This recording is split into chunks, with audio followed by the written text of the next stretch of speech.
Hi, everyone. I want to welcome you today to our little impromptu Be Live interview. I have my good friend Laura Lee Humphreys with us, and she is going to talk to us about self-care from a healing perspective.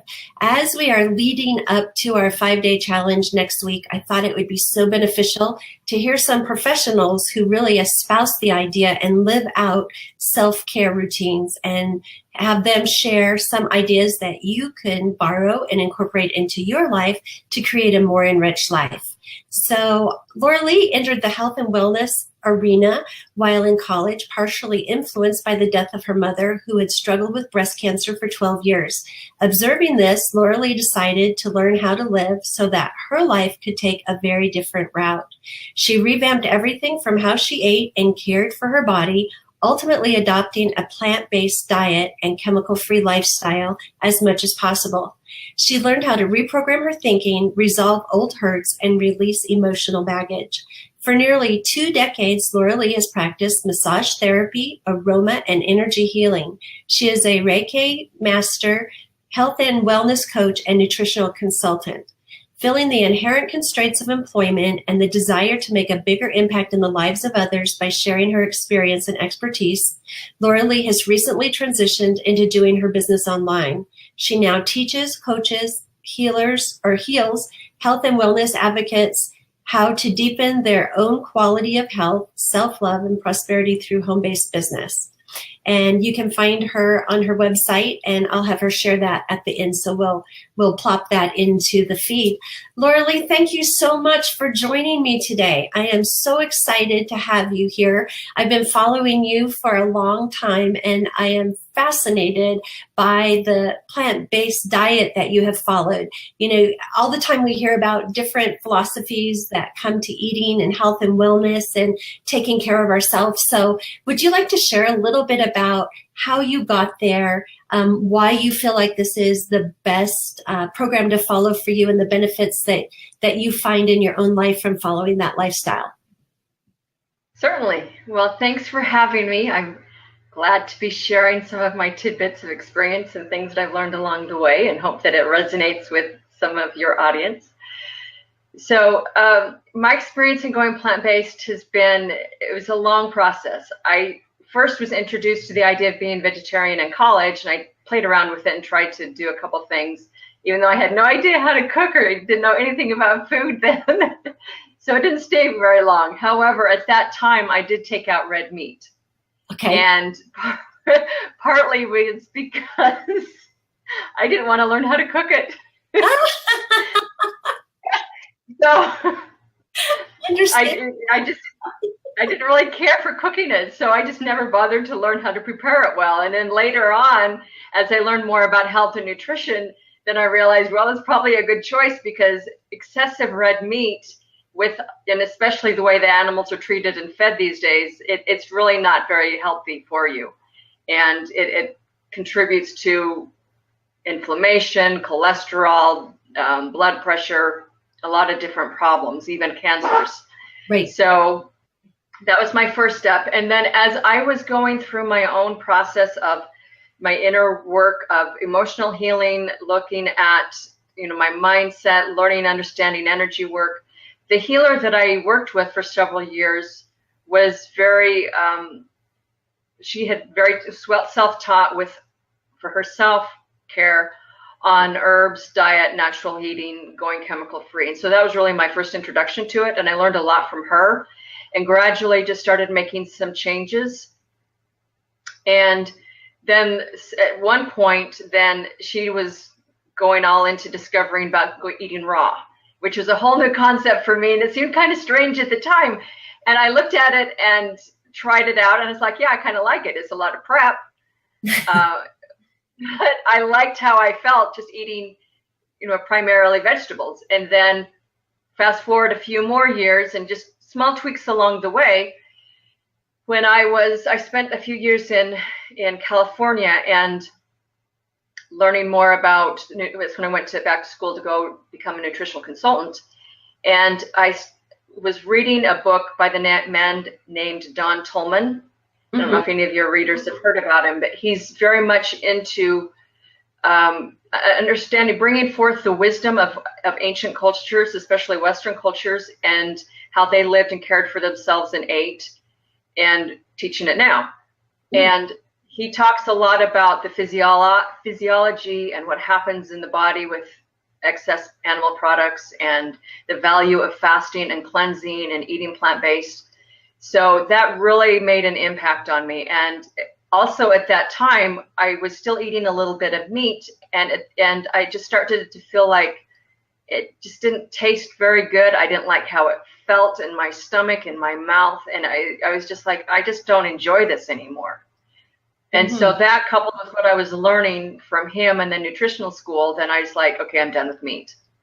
And it was just a gradual, natural thing. And once in a while, I would feel like my body needed a little bit, but primarily I just took it out of my diet, and then gradually took out,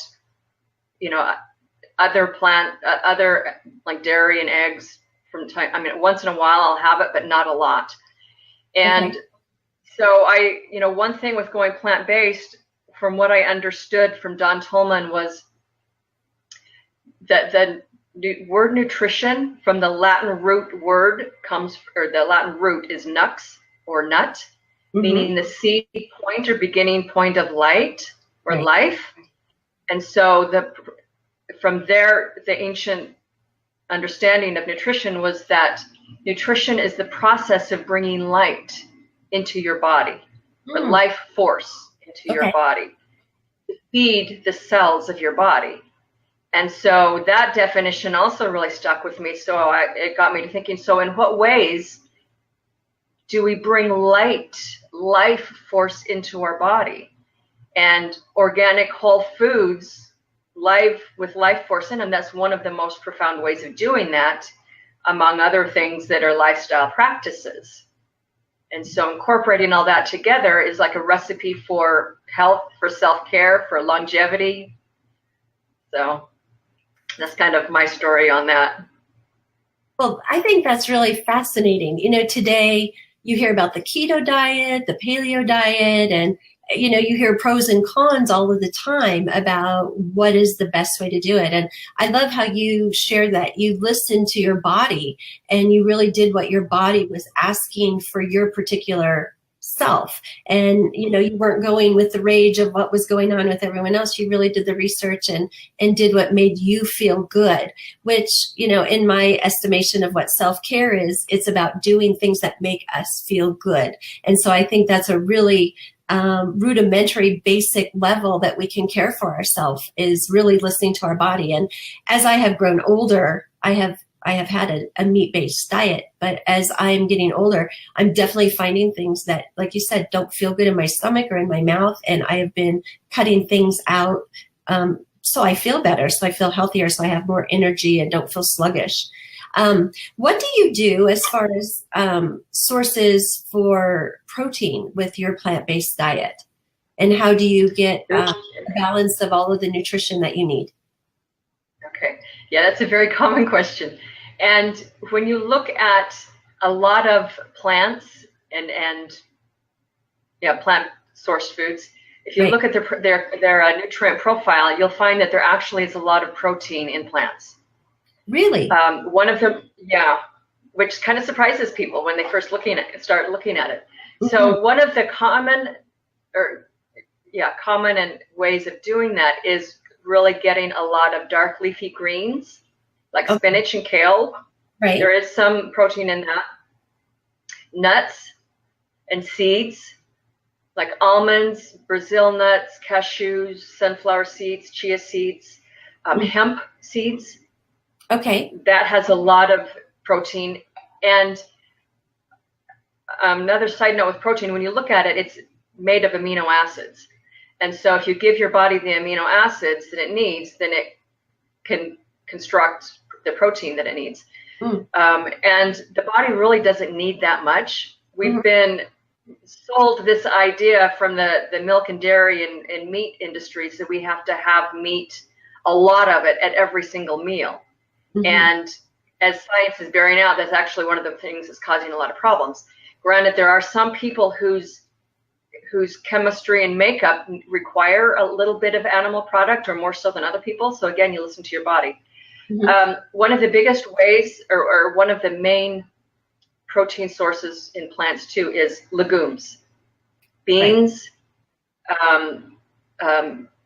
peas, split peas, like split pea soup, lentils, all different kinds of beans. And so if you can incorporate those into your diet, say, one of the things I like to do is just make a big old salad and have like a handful of beans, like whether it's kidney or black beans, maybe throw in a little bit of brown rice, which also has some protein in it, and with lentils. So that's a base. And then I add in a bunch of crunchy vegetables like beets or carrots or cucumbers, and then a lot of leafy greens, kale, spinach, chard, and then top it off with like sunflower seeds or hemp parts. And so that gives you a really good base of protein too. There's also, I like to do a lot of the smoothies. And so you can find a smoothie, protein powders that are good for smoothies that have a lot of plant-based ingredients. One thing with that, you want to look for clean protein powders that don't have a lot of fillers and sugars. Right. And careful with the soy protein isolate. Don't get something that has soy protein isolate that's way over processed. Okay. To the point where it's a xenoestrogen, meaning it throws your estrogen levels out of whack.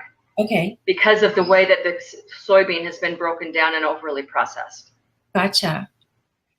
And so is that the fear that's being generated in the health world about soy products causing breast cancer or contributing to breast health in general? Yeah. When you look at just the basic soybean that's not GMO seed, that hasn't been messed with, the way the Japanese use the soybean, then it's not adulterated and it's not overly processed. Okay. And so that's why in their diet, their traditional diet, it's considered one of the healthier diets, and where soy is a large component of it. However, bringing that over to here and our tendency to adulterate and process everything out, then it shifts the chemistry and it messes with the original bean, and so things are lost.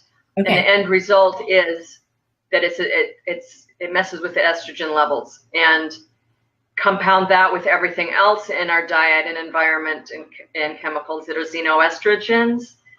You don't want to add more fuel to the fire. Right. So good to know. So I'm going to shift gears on us just a little bit. You and I have shared about, the direction that we're going in our business and how we like to help and empower women. And one of our common threads is about, really being able to love ourselves and our bodies. And, we've talked a little bit from a nutritional level on how we can make that happen. But what are some other ways that you practice self-love and help women love and accept themselves and their bodies? What kind of tips can you give our listeners today? So just briefly, some tips. There's a lot that I could say on this. I know. Fancy. Yeah. So coming from my experience of my healing journey and learning to love myself, I found that it's a state of being. It becomes a state of being that you embody, that you feel, that you express. And then when you have first that inner work or inner state addressed, it makes it much easier to do the actions, the day-to-day habits and actions of self-care, like going to the gym, meditating, taking a bath, getting out in nature, looking at your food, all of the activities that everybody talks about. And yet we always hit up against these internal walls or blocks when it comes to really incorporating them into our lifestyle. Right.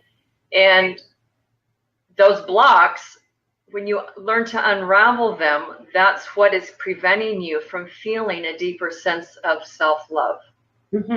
And so the more you're willing to go into that and address the inner healing work, I call it, then it shifts everything. It shifts your whole energy, how you care about your body, how people respond to you, shifts everything. how do you help people make that energy shift? Because, I mean, that's really at the root of it, is being able to shift that energy. So what ways can you advise people to start making that shift? Or what kind of a coach or person, should they be connecting with to be able to help them get to that inner being? Okay. So this is kind of like a 3 or 4 step protocol that I learned from my healer and from other books and people that I've studied from, that I use for myself and I teach others. Okay. And it follows along the principles of basic physics and energy of you attract who you are, and everything in your world is a mirror to you. Yes. And I term it in your relationship with your life, not just the relationship with the people in your life, right, but the relationship with your car, your home environment, how well cared that is, your job, the animals. We're in relationship with everything. And so those relationships can be one of our biggest teachers, in that they reflect back to us or mirror back to us the state of energy or consciousness that we are broadcasting. So if we're willing to look at that and question, rather than just blow it off or brush it off with criticism and judgment, then that opens up all kinds of doors for our growth and healing. So as a healer, my experience from myself and then working with others is that when someone has not really done a lot of their inner work, right, their energy system, their energy field can look like, not necessarily does, but it can kind of resemble a mirror that has been shattered. So you've got shattered fragments of glass everywhere, and sometimes you've got shards of glass strewn across the room. So think of that as a metaphor for how your own energy, your own being can look like, of different pieces of your energy or aspects of yourself being shattered or disowned, not accepted, not loved. Right. And my experience in doing a lot of the work is that whenever I would, with myself or with a client, assist them in reclaiming one of those shattered pieces of themselves, of their energy that was like strewn across the room, it's pieces of themselves or energy that holds trauma, pain, memory of something. And when we have a difficult time dealing with or making sense of that experience, we tend to judge ourselves, disown, criticize, and not love that piece of ourselves. And so that decision of disowning and judgment creates that shattering effect. And so healing is bringing all that back together, is like reclaiming those pieces of ourselves that we've not loved and accepted. Right. Weaving them back together so that your energy system is more coherent. Okay?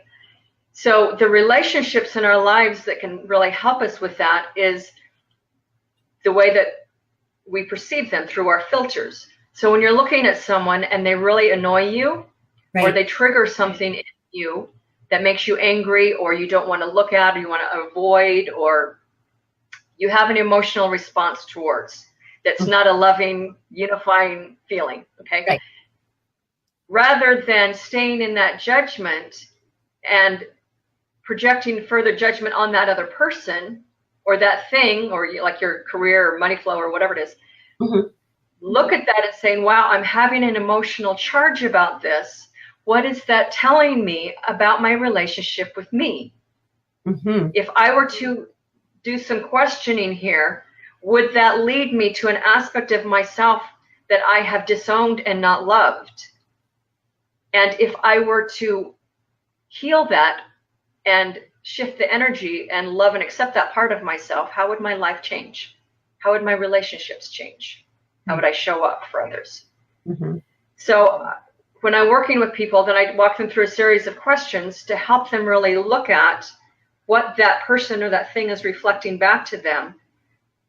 And invariably, it takes you into your shadow, which people have a difficult time doing.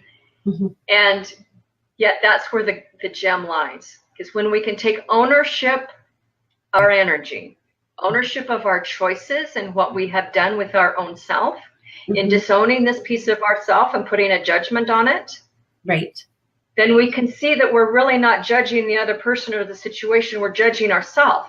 And that's where that's how we regain our power and our energy, is recognizing that thought, that judgment, and then shifting it so that we can embrace ourselves, that part of ourselves again. And then the more you do that, the more coherent you are, the more stronger in confidence, empowerment, in your vision of what you want and your ability to go get it. You know, all that stuff shifts. Right. So, part of that I think ties into mindset. And one of the things that I work with my clients with is using journaling to kind of walk through the same kind of questions that you talked about. Because I think, one, there's something very therapeutic about writing what we're thinking and feeling and examining, what's going well, what isn't going well, what is that trigger that's causing me to feel blocked? And then we can examine those patterns and be able to address what that pattern is, because it's never just an isolated incident that, gets us stuck or makes us feel poorly about ourselves. But that kind of leads me into the self-talk that we have. And, healing our energy is one thing, but how do you advise people to get on the other side of negative self-talk when they're starting to have these judgments? Because we all do have those negative judgments. That's just an innate part of being human, but being able to go in and reprogram our brain to raise that awareness and say, wait, that's a lie. That's not really true. I am worthy of having money or success or romance or, that great house or that career that I've always wanted, whatever that is. How do you help people be able to reverse that negativity that maybe has just been, from years of programming, the family we grew up in, the neighborhood or whatever, into being able to really reflect self-love and be able to find value and worth within themselves? Okay.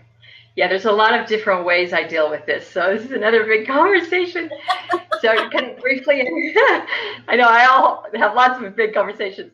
In a nutshell, I use a lot of journaling too. That's when I was learning how to do my own work, then that was a huge tool. Yeah. So I always encourage my clients to do that, and then also can help them sometimes I'll give them questions or things to start looking at so they can start seeing those patterns, because those are huge. In terms of the self-talk,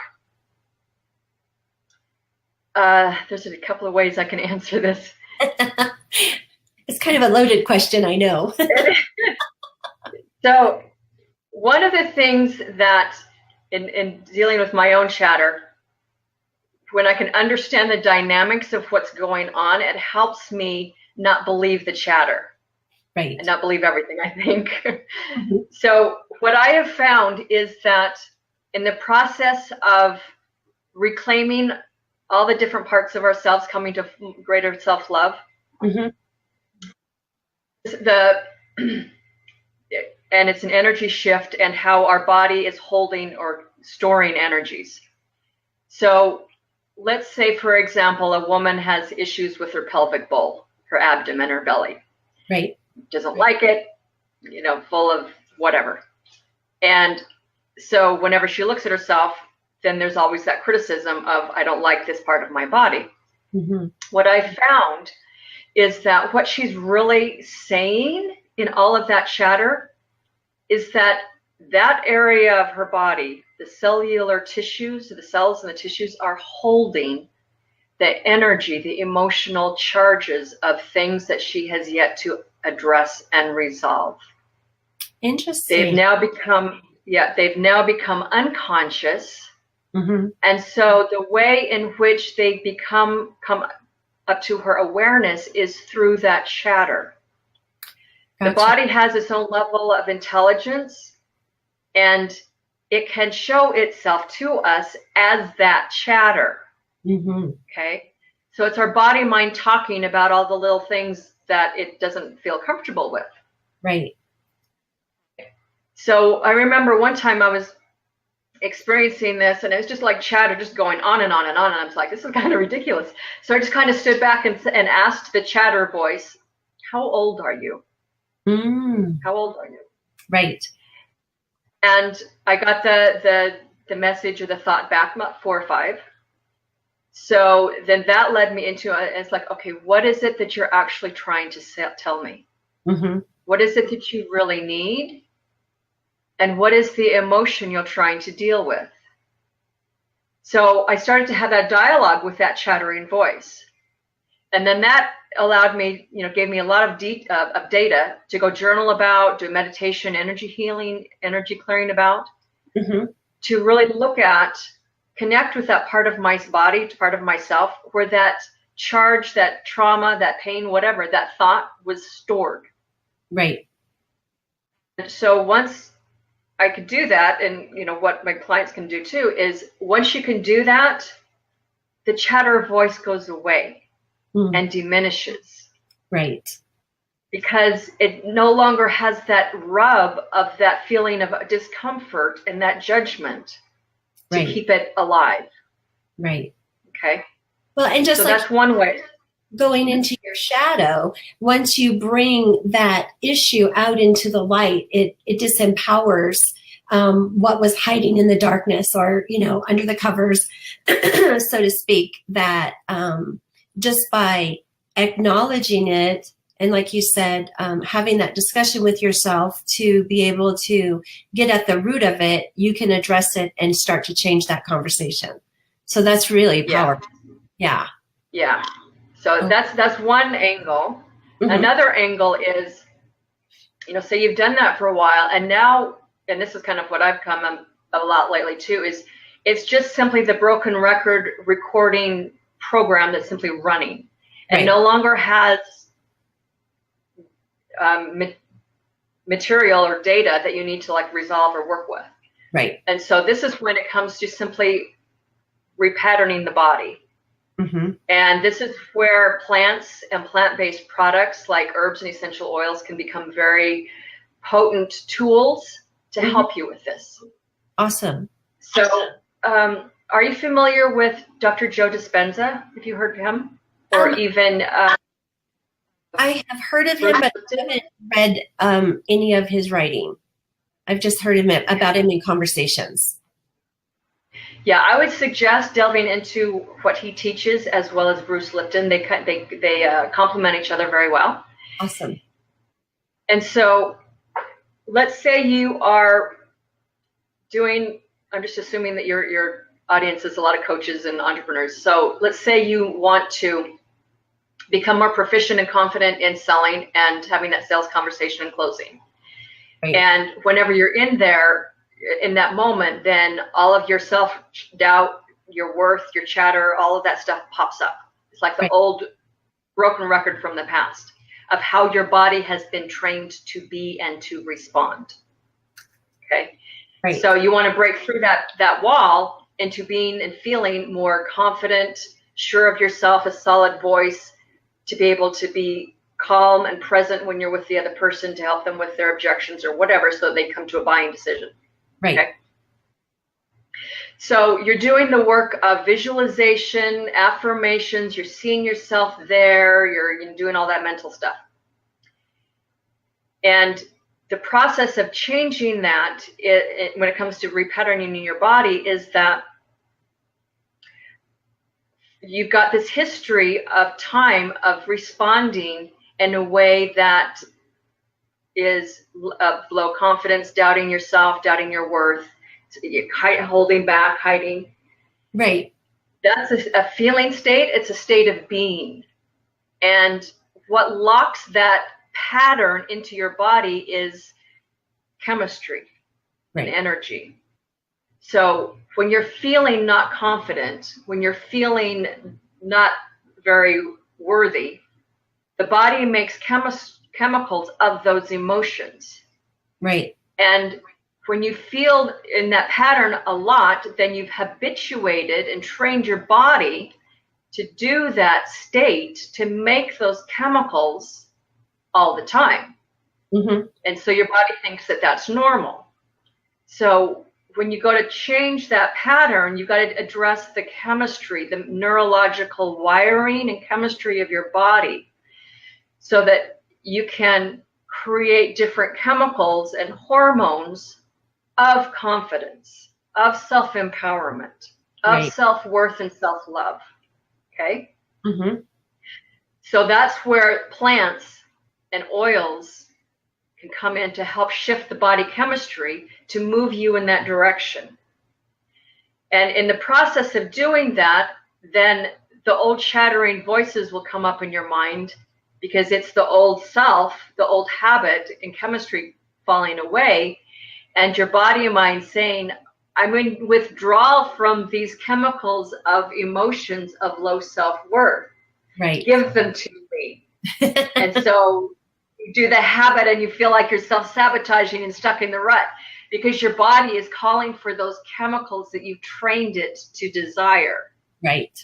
Okay. Right. So breaking the habit of that is what plants can really help you with.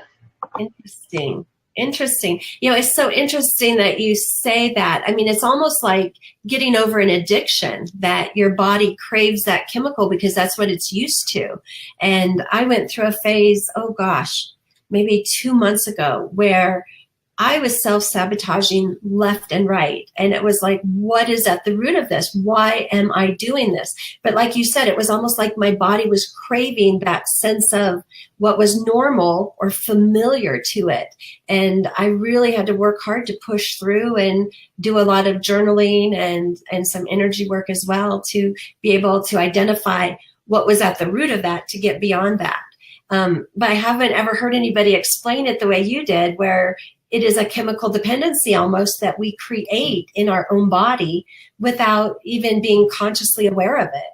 So that's really fascinating. Thank you for sharing that. You mentioned the essential oils, and I know that that's a big part of your business. What kind of oils are really helpful for healing, especially as we're trying to reprogram our mind and our body and remap our chemistry, if you will, to be able to be kinder and more self-compassionate to ourselves? Okay. So in this country, the industry of essential oils is not regulated. Okay. And so more often than not, when you pick up a bottle, say even on Amazon or the store somewhere, you have no idea what's in it. Right. Okay. The thing that makes essential oils work is the chemistry. Again, it's the way it interacts with our body's chemistry. Mm-hmm. So if you have an oil made from a plant, let's say like peppermint, it's a very common oil. If you have a peppermint plant that is not grown from GMO seed, if you have it in an area where it's not put pesticides, herbicides, chemicals, all that garbage on it, right. It has rich soil, sunlight, water, everything that it requires in order for it to be the healthiest, most robust, strongest, happiest peppermint plant on the planet. Mm-hmm. Like us, when we're healthy, then we can produce. And so that peppermint plant is capable of producing the fullest, most robust essential oil that's possible.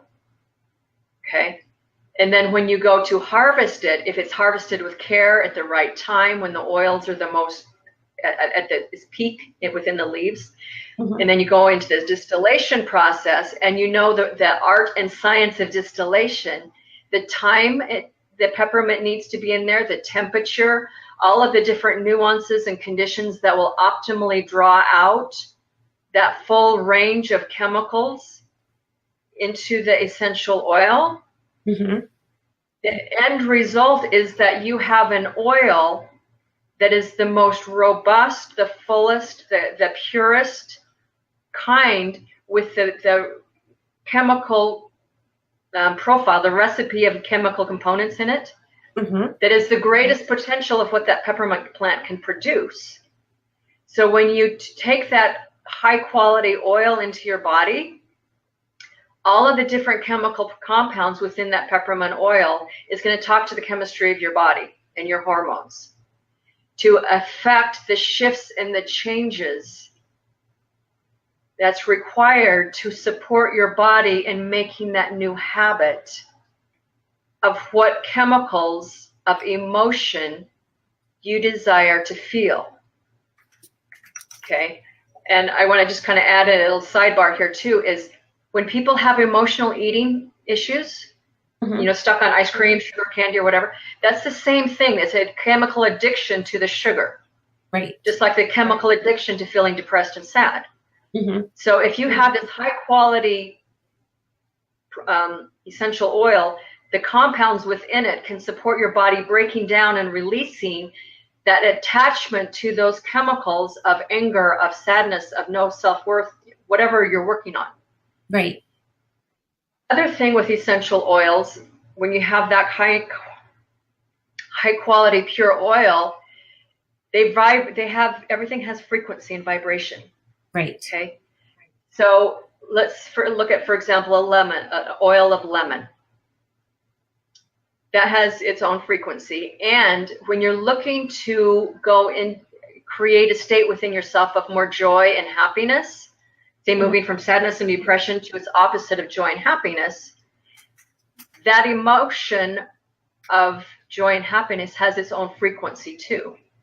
So if you bring in lemon oil into your body, which matches the frequency of joy and happiness, like law of attraction, basic physics, right? It supports your body in creating the chemicals of joy and happiness, so that your body learns, oh, this is the emotional and chemical state that you want me to be in now, and this feels better. So with greater practice and mindfulness, then your body learns to make and choose the chemicals of joy and happiness instead of its opposite. Right, right. That's fantastic. That's fantastic. Yeah. I have never talked with anyone before who has used essential oils in that way as a process of healing and really self-care to, again, heal the body to get beyond those addictive feelings or behaviors.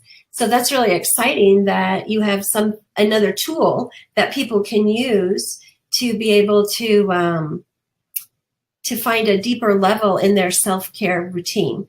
So many times people think self-care means going to the spa or taking a bubble bath, but this is really deep healing in your own self-care that, using these oils isn't something that's going to take 30 minutes out of their day or additional time that they don't think that they have. It's just a part of what they're already doing in their life, just using some different ingredients for things that maybe they're not accustomed to using.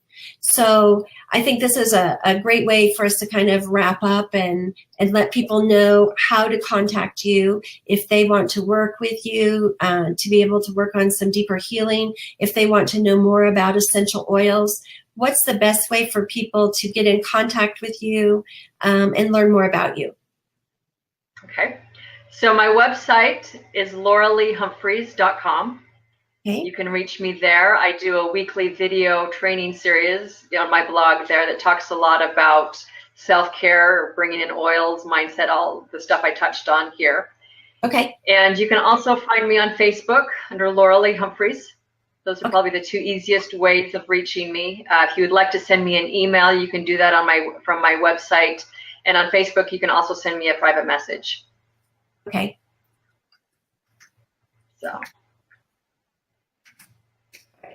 Up there.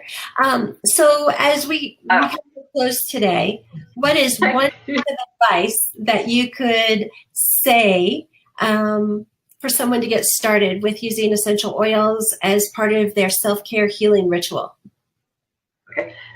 Before I answer that, when you on the Facebook thing that you just typed in, make sure you have my name spelled right so people can find me. So my last name is, Humphreys. It's E-R-Y-S. Oh, holy moly. Oh, did it not come up? Yeah. It shows it as R-E-Y-S. R-E-Y. Okay, hold on. Yeah, and it's E-R-Y-S. So you can find me that way. And that's the same with my website. It's E-R-Y-S. Okay, I copied that from your sheet, so that should have been right. Laura Lee, H-U-N-P-H-E-R-Y-S.